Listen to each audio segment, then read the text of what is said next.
Trump skips press dinner for rally in lsquo I&rsquo D rather be in Washington, Michigan, than Washington, D.C.and_squo. Washington Township, Michigan. Since Macomb County helped deliver the presidency to Donald Trump, he decided to return the favor Saturday night. He came to Washington Township in Michigan to tout his record since being inaugurated in 2017 and urge a huge crowd at the Total Sports Park Arena to get to the polls in November to elect Republicans. "I love this state and I love the people of this state," he said. "I was invited to another event tonight, but I'd much rather be in Washington, Michigan, than Washington, D.C." The event was a counterpunch to the annual White House Correspondents' Association dinner, which was also held Saturday night in Washington.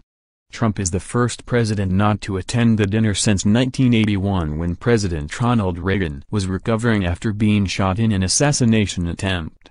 More, Melania Trump really fun but can't go outside, says French First Lady Brigitte Macron. More, Trump won't go to the White House Correspondents' Dinner because the press is so fake. Trump in 2016 became the first Republican presidential nominee since George H.W. Bush in 1988 to win Michigan, in no small part because he did so well in Macomb County, which he won 54% to 42%. The 80-minute speech was filled with talk of the need for a wall at the southern border and a continuation of removing regulations and cutting taxes. Trump said he owes some of his success to Ronna Romney McDaniel, the chairwoman of the Republican National Committee and former chairwoman of the Michigan Republican Party. "When we needed someone at the RNC, I said get that woman from Michigan," he said. Trump spoke to a crowd that filled about two-thirds of the arena and they showed their support with cheers, MAGA hats and t-shirts bearing his name and likeness. They were happy with the tax cuts he pushed through Congress as well as his cabinet picks. Macomb Water Resources Commissioner Candace Miller suggested that Trump should be awarded the Nobel Prize and the crowd quickly picked up the Nobel, Nobel, Nobel chant during the president's speech, prompting a chuckle from Trump. Others in the crowd also had high praise for Trump. Defense Secretary James Mattis was a great pick. He's done wonders with foreign policy, and Secretary of State Mike Pompeo, that was a great addition, said Brandon McCullough, a Macomb Township president and operations manager for a security company. And contrary to popular belief, he's doing good around the world. Look at North Korea and South Korea, that's a pretty big accomplishment.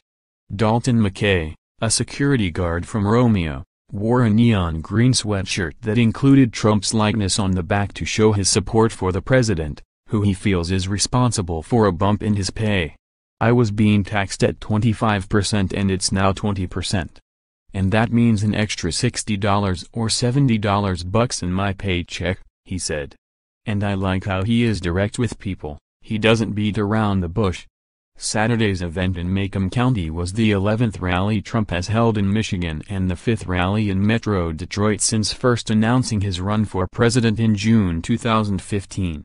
He also appeared at a huge rally at Macomb County Community College on the Friday before the 2016 election. Saturday's rally also served as a cage fight for the race for the Republican nomination for governor.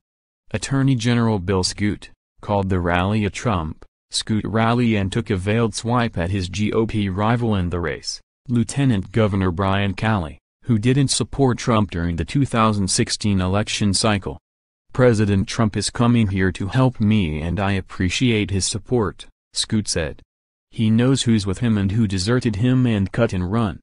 Calley issued a news release highlighting the fact that Scoot was initially the Michigan chairman of former Florida Governor Jeb Bush's presidential campaign and saying it was Scoot, in May of 2016, who first used the word deplorable in relation to remarks by Trump. Follow Kathleen Gray on Twitter, @MichPolygal.